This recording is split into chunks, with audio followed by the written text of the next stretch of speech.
Hi guys, my name's Jack Barry. I'm a comedian. Welcome to my ASMR stand-up special. I'm going to do my comedy show as an ASMR video, because ASMR's a thing now. When I was a kid, I used to get a little tingling down my back when I heard my headmaster speak to me. He'd go, "Can I see your folder?" He was Scottish. And so now I know that was ASMR. But at the time I thought maybe I was horny for my headmaster. So I'm going to do some comedy for you. Just relax. And we'll have fun.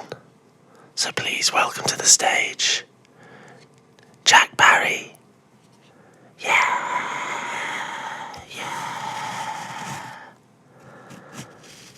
ASMR's not supposed to be sexy, but my stand-up comedy hour is all about sex, because it's my favourite hobby.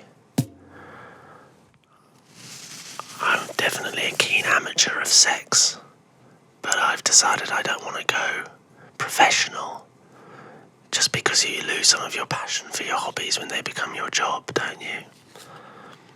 I don't want to be 20 years down the line on a busy commuter train, stressed about all the people I've got to bang that day, and thinking, I used to do this for fun.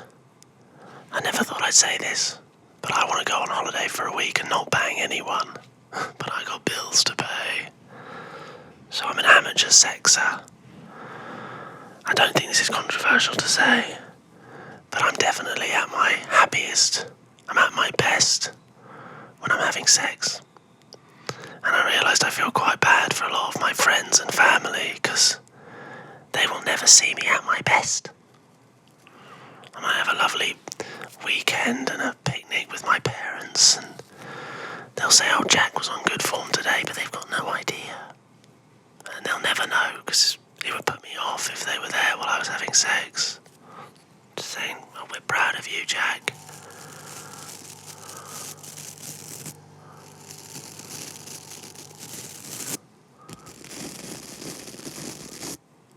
I've got a girlfriend.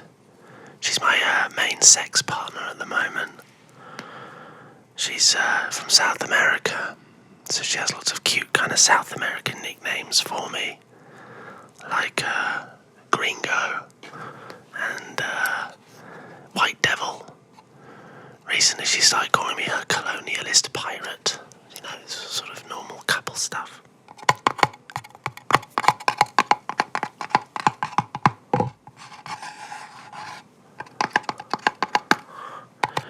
My girlfriend and I, we met the classic way, like any couple, when she was going out with my best friend.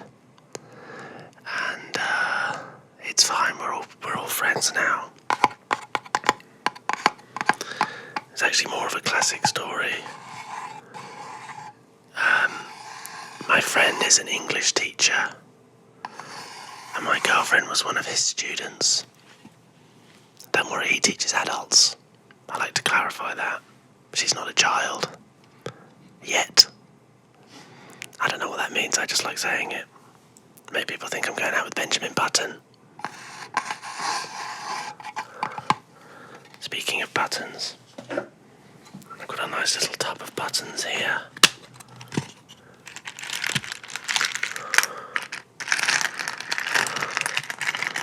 When my friend started going out with my girlfriend, we said he was a very bad English teacher for getting off with one of his students.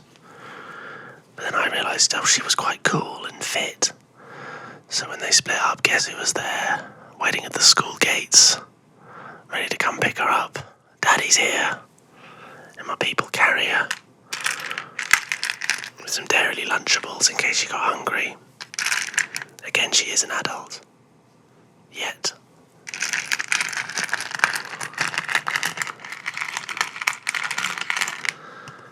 Nice and relaxing.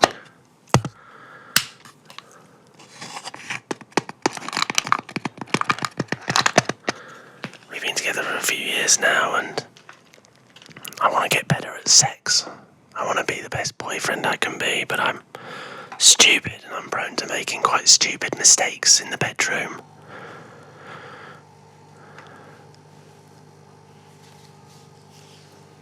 For instance, recently we were having some sexy time and I got a bit carried away and I yelled out the wrong name during sex. But the thing is, I yelled out my name.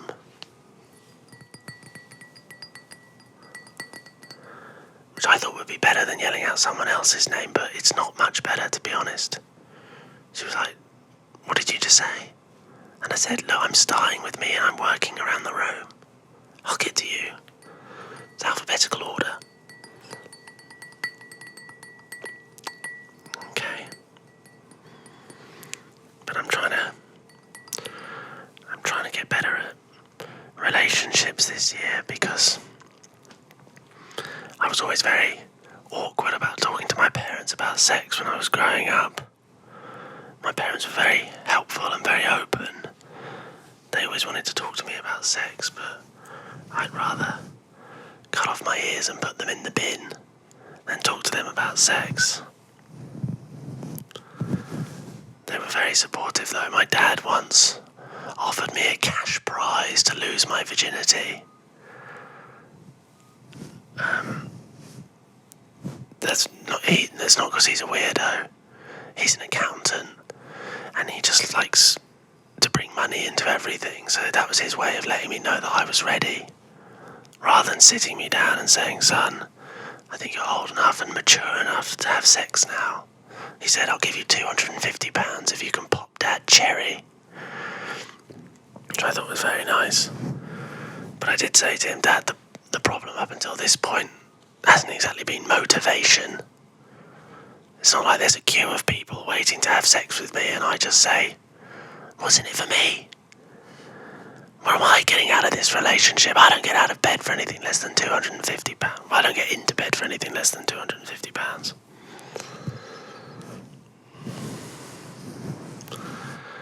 As a result, it meant when I did come to losing my virginity, I didn't really know what I was doing. None of us do, really, do we? I lost my virginity when I was a student, which is a bit late for some people.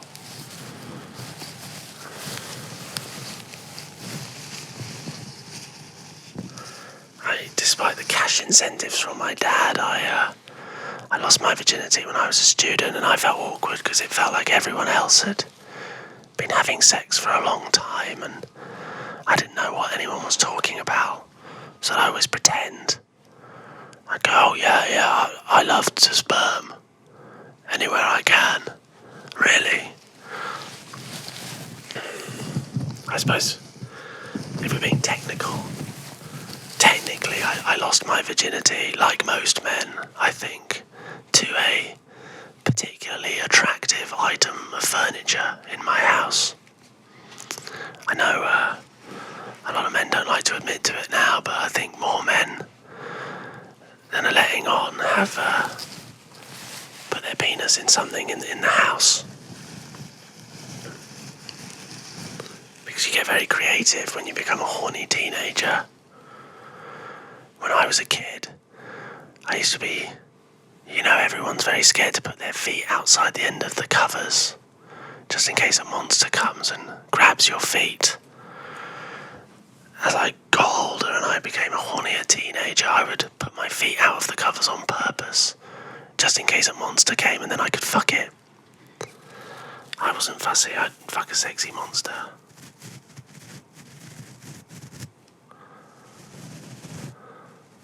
I hope people can relate to this.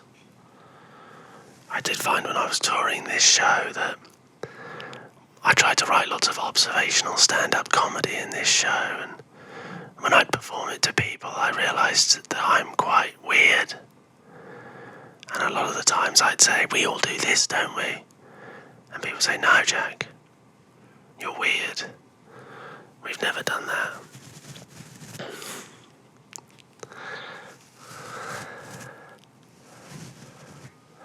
I'll give you an example of some of my weird observations. You know how everyone knows a couple that they quite want to watch have sex? it's just me. I thought everyone felt like that. And I tried that joke out on some friends of mine a few months ago. And it was them, incidentally.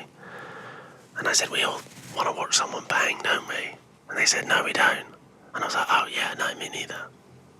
It's not you guys, by the way. You know what would really prove me wrong? If you guys kiss.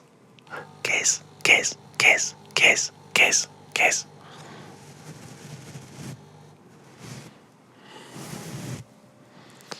But anyway, I had sex with my bed. That's what I'm trying to say with all of that.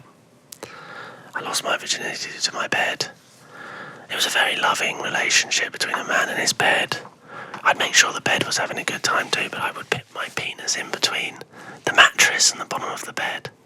And I'd sort of giving the bed like, a reach around to the erogenous zones of the bed, giving it some positive affirmation. You look really beautiful in that valance. Things like that. A valance is like the frilly bit that goes around the bed. It's like lingerie for a bed. It's very sexy.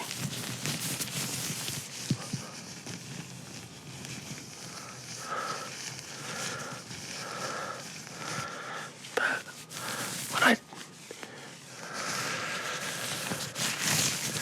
when I did eventually lose my virginity to a person, I didn't know what I was doing. No one knows what they're doing.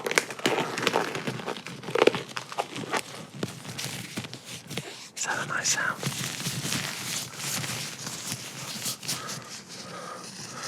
When I got there, I was like, where's this woman's mattress? I'm not used to this kind of anatomy. It's not what I normally do.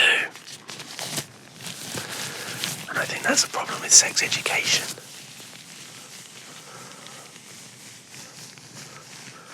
We don't get taught anything useful about sex. It's all very functional. It's all the penis goes in and then you finish. And nothing useful at all. And as a result, when I first had sex, I think it was very disappointing for everyone involved. My move was I would usually do 2 pumps and then I would orgasm immediately.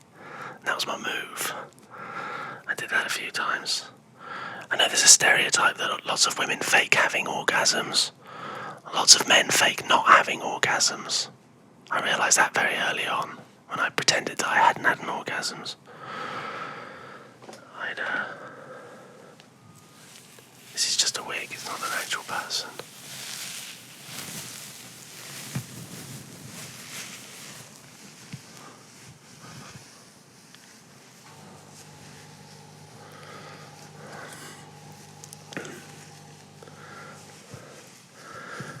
I do some very disappointing sex because I didn't learn anything about sex.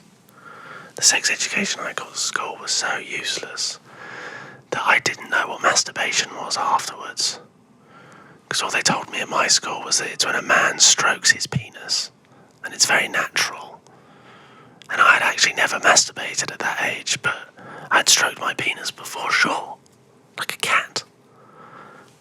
Like this. Just stroking it, happy to know it was there. Like a Bond villain. Like how I am now. But like a really disgusting Bond villain. And I thought that's what masturbation was for years.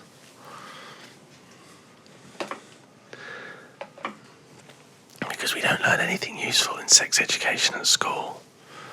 And I suppose that's because it's the government who are in charge of writing the sex education syllabus, and I don't believe the government know what is sexy. I can't imagine Theresa May sitting down in a cabinet meeting and saying, point of order, the kids have to know about ribbing. I don't trust them. I don't trust them to know what's sexy. Not sure about that one. I've got a lot of ASMR toys here. Shots, shots, shots, shots.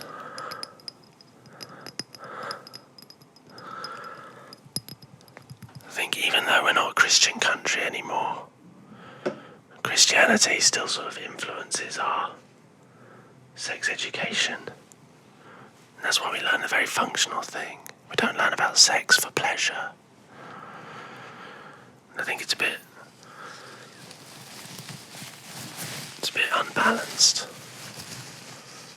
I did 2 weeks of sex education when I was in year 7. I did religious education twice a week for 10 years, and it has never been useful. I know Jesus' entire CV. I've never met the guy. I don't think I'm ever going to meet him. But I have had sex a couple of times, and it would have been useful to know a bit more. The first time I had sex, I was there and I thought, right, what do we do here? Do the balls go in? I don't know. I'll just check my memory bank and see what we've got.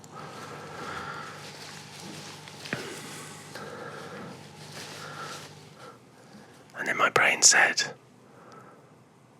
Genesis chapter 1. I thought, that's not useful, is it, brain? This isn't going to help me have sex, is it? Are you telling me I should steal one of her ribs? We'll try it with the balls in. We'll see how we go.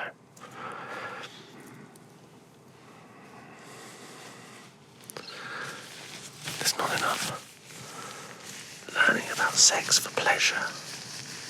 It's displeasurable. It's getting very sexual, this, isn't it? I'm feeling very comfy and sexual.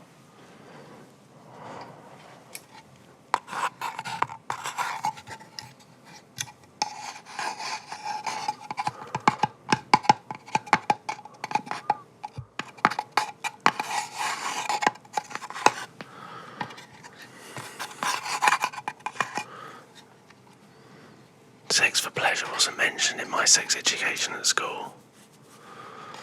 Female orgasms were not mentioned once, the whole time. For years I just assumed that when I was having sex with a woman she'd be having a nice time, and it was only a long time afterwards that I realised they definitely were not having a good time during those 2 pumps I was bestowing upon them.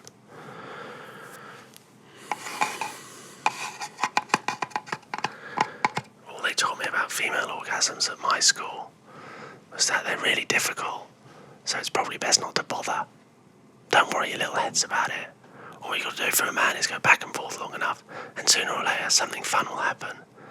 But for a woman, they've got to be in the right mood, and they've got to be relaxed. And there's lots of different erogenous zones. It's like a sexy Rubik's Cube that you've got to crack. And it's like the people who wrote the sex education syllabus said, we'll try and crack the... fuck it. If women are going to be so fussy about having sex, then maybe they don't deserve to have a good time during sex. We'll just teach them about periods and tell them to piss off. And that's why it's very uneven what we learn in sex education.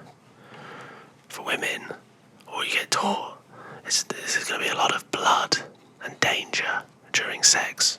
Basically like you're going to be like Tom Hanks in Saving Private Ryan. You'll see a person walking past with their own severed arms. People are trying to kill you. It's not going to be fun. But if you're a boy in sex education, all they teach you is, you guys are going to have such a laugh. Get yourselves out there. Get some pussy, you little Vikings. Teenage boys are basically the Nazis in Saving Private Ryan.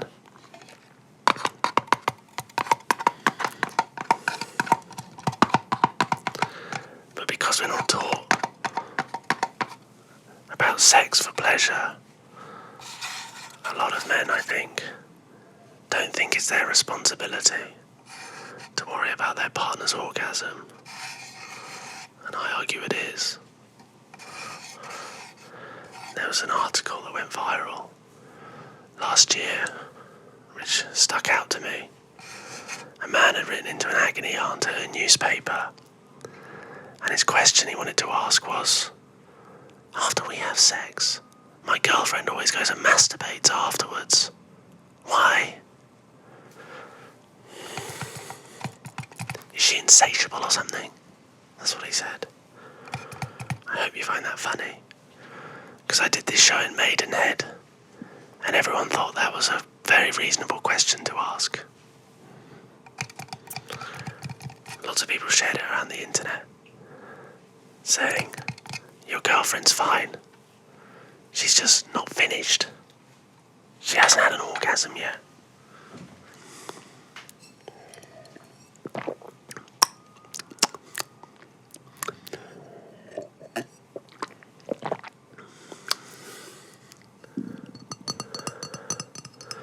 lots of men defended the man on the internet. And they said that's not fair, because actually not all women orgasm from sex. Of course they do. Orgasms are a climax of sexual activity. She's not going to finish herself off by going and doing some knitting afterwards, is she? Thanks for the sex, now for the pièce de résistance. Oh, a cross stitch. She's just performing a sexual activity with her hands. And her boyfriend can do that too. He also has hands. I don't know if you know this, but some parts of anatomy are different, but the hands are the same. It's not like women have some kind of special vibrating hand that only they can orgasm from. She's not a Terminator with a rampant rabbit for an arm. And he's there like, I wish I had those tools. It's important to care about your partner's orgasm. A lot of men think it's not their responsibility. I like to think of a female orgasm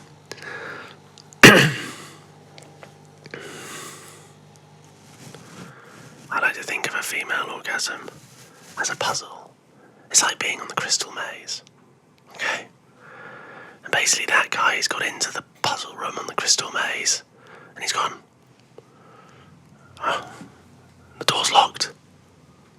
I'm out of ideas. There's a lot of contraptions on the wall over here, but I don't think any of that's for me. And all his teammates are looking through the little box going, why don't you go down on her? And he's like, I guess I'm never getting out of here. This room is insatiable. You win again, Aztec Zone. It's only a stupid crystal anyway. I don't want to be like that. I want to be mindful of my partner's orgasms. A lot of men shirk their romantic responsibilities. Another man is DJ Khaled, hip-hop producer, known for his catchphrase, DJ Khaled, or his other catchphrase, we the best music, which is a very good way of letting people know that you make good music. I've stolen it for comedy. I go, Jack Barry, we the best comedy. So if any of my jokes ever dies, I can just say, we the best comedy, and remind everyone they're having a good time. DJ Khaled, in an interview, said he refuses to perform oral sex on his wife because, in the words of DJ Khaled, he doesn't like to, but he expects his wife to do it to him because it's the duty of a woman to praise her man like a king. We the worst husband. How'd you like that, DJ Khaled? Also just such a weird way of phrasing it. Praise him like a king. Because I don't think that's how you're supposed to praise a king. If you meet the king, you're not supposed to say, my liege. It's not how you show due deference to the royal family, by sucking them off. That's all the royals understand is fellatio. That's why when you meet them you have to kneel down. And the queen's just there. Like, oh yeah, suck it. Knighting people with that big shiny sharp dick. That's what that represents.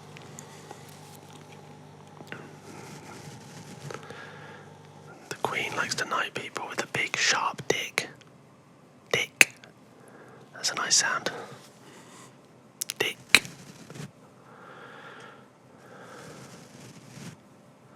I'm a big fan of oral sex. I like to give it. I like to receive it. I don't mind. I'm just happy to be involved, if I'm honest. It's good to be on the team. Good to get a run out once in a while. Even if I only come as a substitute at half time, I'm just happy to get some game time. That joke always goes down a bit weirdly. Because I'm mixing a football analogy with talking about going down on women. And the fans of those two things don't always intersect very much. Last year, during the Football World Cup. I was watching a football game with my girlfriend in the pub. She's Argentinian. So to show support, I was wearing an Argentinian football shirt to show support for my girlfriend. And a football fan came up to me and he said, "Why are you wearing a football shirt and I'm from Argentina if you're not Argentinian?" And I said, "Because my girlfriend is." And he said, "But who will you support if England play Argentina?" And I said, "England, obviously. But they're not right now, they're playing Nigeria." I think it's fine, who cares about Nigeria? I mean, in the football. Wonderful country. And then this grown man, he said to me, he went up to the bar and he put his thumb down like that. And he said, "You see that, mate? You're under there." A grown man said that to me in the pub. "Look at you trapped underneath the thumb for wearing a football shirt." I said, "I'm not under the thumb, I just wore it because I like it." She was like, "You should never do anything that your girlfriend wants you to do." I was like, "Is that how you think about being a man?" If I was a real man, I'd be wearing a Nigeria t-shirt right now, tell my girlfriend to piss off and make me a sandwich. I said, "Don't you do anything for your girlfriend?" He said, "I don't have a girlfriend." I was like, "Oh, what a mystery." I'm struggling to put the pieces of this puzzle together somehow.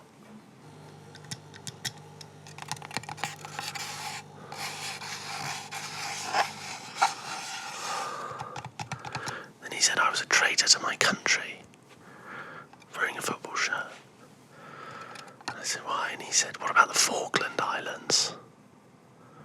I said, "I was a little shit." I said, "Oh, I wasn't there, what happened?" He said, "It's a war between England and Argentina. Don't you care about Argentina? I mean, England." I said, "Why should I side with England more than Argentina in that case? The woman I love most in the world is from Argentina. You're from England. I hate you. You've been nothing but a prick to me since the moment I met you." Anyway, so I don't think that guy eats pussy. That's the point I'm trying to make. But I do, as I say, I'm a big fan.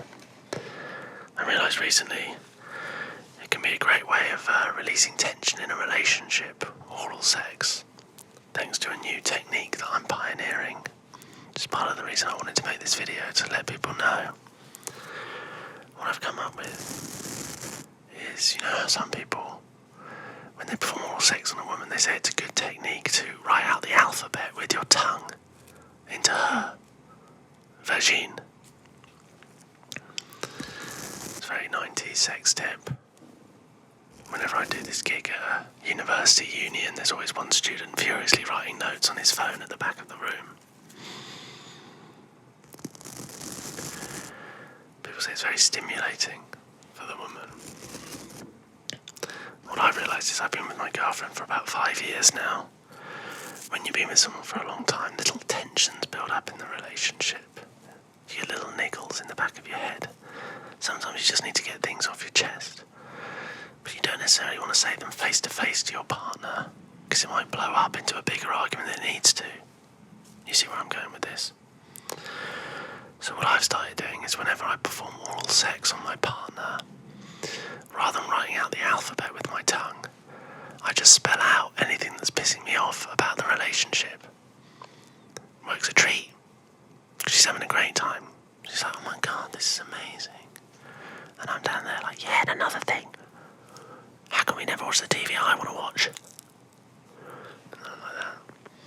"Stop moving my keys, I can never find them." Works a treat. Silently venting into her vag. Because afterwards she says, "Oh, that was incredible. It went on for hours."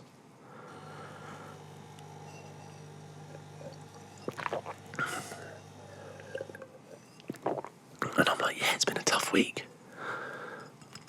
You ate my last yogurt, that really pissed me off. Took me ages to write out Muller Corner Crunch."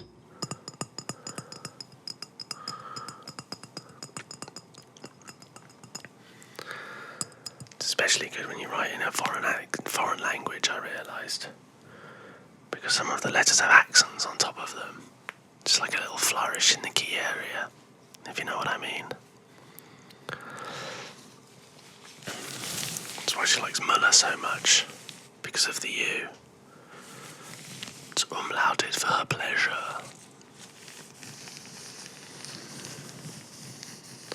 A lot of men don't agree with oral sex though. Once when I was performing that bit at a gig in London, a man in the audience, as soon as I mentioned oral sex and the alphabet, he went, no.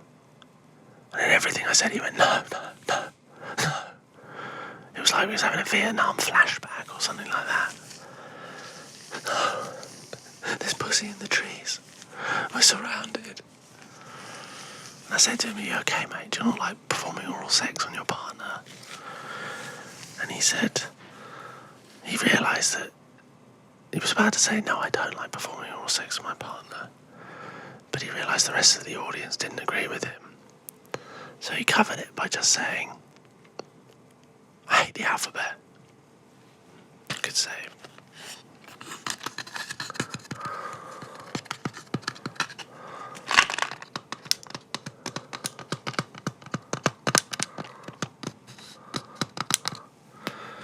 After I performed this show in a theatre in London, immediately after the show, 2 people tried to have sex in the toilets of the theatre where I was performing it, which I consider the best review my comedy's ever received. In my head they were like, that comedy was so good, we have to make more people who will also enjoy the comedy of Jack Barry. We the best comedy. The theatre staff said they saw them both go into the same cubicle in the toilets. And then they said when they knocked on the door to interrupt them, when she replied, she definitely had something in her mouth. I was like, why is she the one answering? She was like, oh, I'll get it. And he was like, oh, good. Because I'm swamped right now.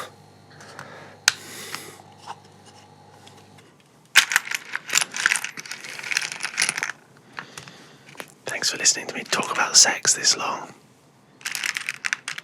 I think British people can be a bit prudish about talking about sex. That's why we invented euphemisms. Most countries, people just say exactly what they mean, but in this country, we had to come up with a new way of talking so that we don't say exactly what we mean. Oh, said the actors to the bishop. I hate euphemisms. So my new thing is I like to say exactly what I mean, but in the style of a euphemism. So I'll say, let's just say that my penis entered her vagina, if you know what I mean. And then the hole on the end of it opened, and jizz went everywhere. Make of that what you will. Okay, I'm not saying anything else. Read between the lines.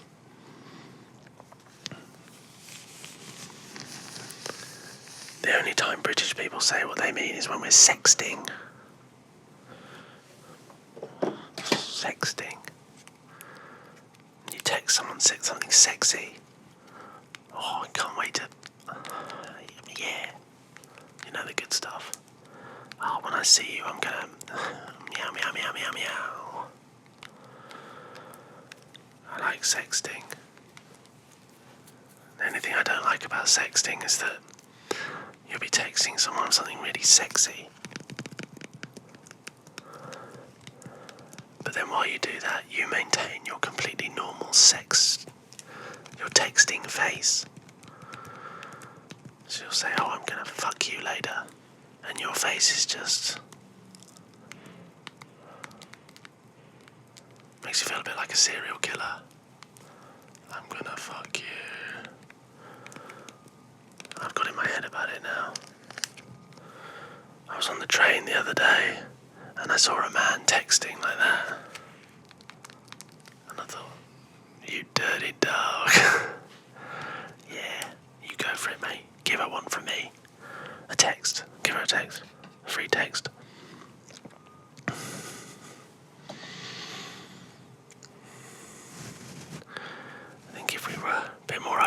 about sex, we could be more honest about asking for sex as well. We never ask for sex, we always pretend that we're going to do some other kind of activity.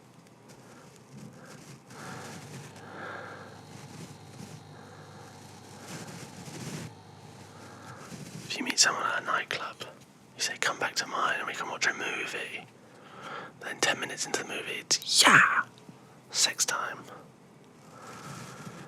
I had a friend who, we were abroad, staying in a youth hostel, and he met a girl, and he wanted to invite her back to his house, for his bunk, for some sex. And his usual line was he'd say, come back to mine and watch a movie. But we were all sleeping in the dormitory, and so he didn't have a movie to offer. So he said, come back to my bunk so I can read to you. So I thought it was a good bit of improvisation. Reading and chill. Hey girl, I'm halfway through a really thrilling John Grisham novel that I think is going to get you really hot under the collar. I'm okay asking my girlfriend for sex now, but I don't always know how to get her into the mood. I think the problem is that there's no male equivalent of lingerie. If my girlfriend wants to get me in the mood, she just puts on some lingerie.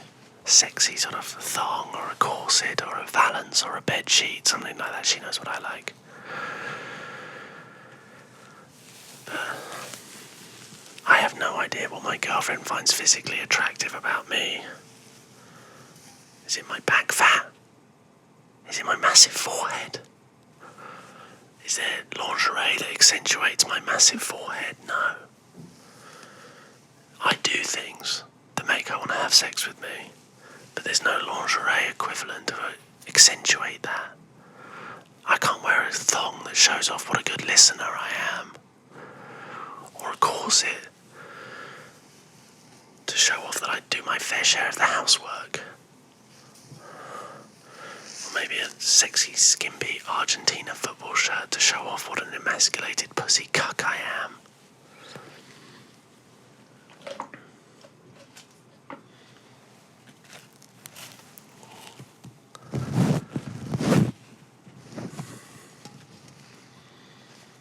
I've been good at dressing up in the bedroom. One thing I really don't understand is sexy schoolgirls in the bedroom. I've never been able to get my head around dressing up as a schoolgirl, because the man always stays dressed normal. So if you're role-playing as a sexy schoolgirl, then that means that the man is role-playing as a paedophile. Just playing a paedophile. I don't want to kink-shame you if you're into sexy schoolgirls, but I feel like for it to be okay, really the man should be dressed as a sexy schoolboy as well. And then it's okay, because then you're just role-playing two teenagers fucking each other. And I can get into that. It could be nostalgic. School days. Be like, oh, sorry, I've dropped my pog. Pog. Pog. Is it the GCSEs next week? I guess we better cram each other.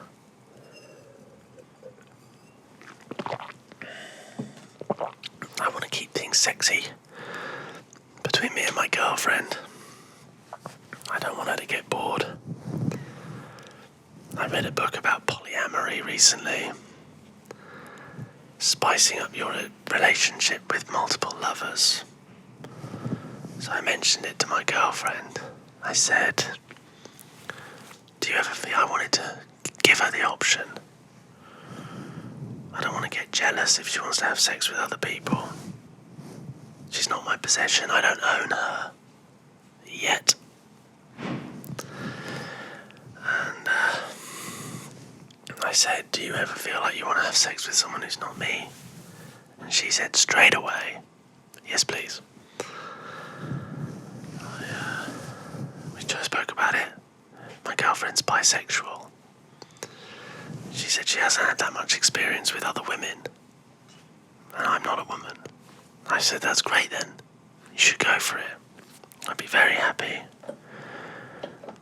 There's a stupid male part of my brain that would be happier if she has sex with another woman rather than another man. My friend said that's a bit homophobic because it suggests that I worry less about homosexual relationships than heterosexual ones. I said that no, that's not the case. The reason I'd be less jealous is because I have a cock and balls. And so if my girlfriend has sex with another cock and balls, there's going to be a part of me that thinks, what's wrong with my cock and balls? But if she wants to have sex with tits and vagina, that's not on my menu. She has to go to a different restaurant for that. And as a big fan of tits and vagina, I'm going to say, excellent choice, madame. The tits and vagina is excellent this evening, as it is every evening. I am a big fan of the tits and vagina. So I said, you should go for it.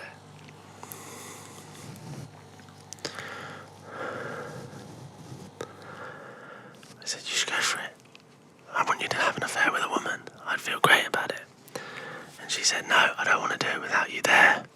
I want us to have a threesome with another girl. So we had a threesome. And that's the whole reason I wrote this show. To tell people about it.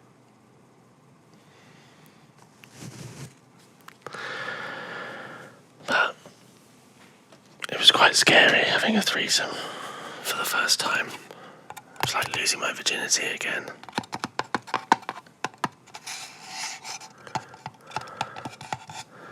I just wanted to get through it without anyone crying.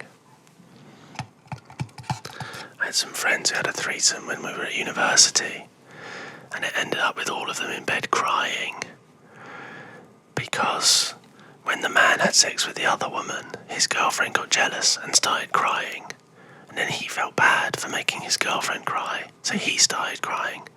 And then the other girl felt bad for driving a wedge between the two of them, so she started crying. It was like a very sad game of Chinese whispers, and it ended with all three of them in bed, naked and crying. So I thought, I don't want that to happen with us. And it didn't. We got the whole way through, and nobody cried. It was my benchmark for success. Afterwards, I called the friend that we'd had the threesome with, and I said, was it good for you too? She said, my main memory of the whole thing is we had to spend the whole time trying to stop you from crying because you were freaking out that there were too many people there. And I thought, oh yeah, it's funny how we all remember things differently, isn't it? It's funny how you look back on things with rose-tinted spectacles. It was my first try. So I hope that next time I can work on that. I just hope that people can be more open about talking about sex and be more giving, and we can all have better sex. That's what I really want. And better ASMR. That's why I'm petitioning the government to let me tour this show around schools. Maybe I'll just speak it instead of whispering it. Because let's just say, guys, I really hope that you all bang each other immediately after watching this video. If you haven't fallen asleep from all the relaxing ASMR.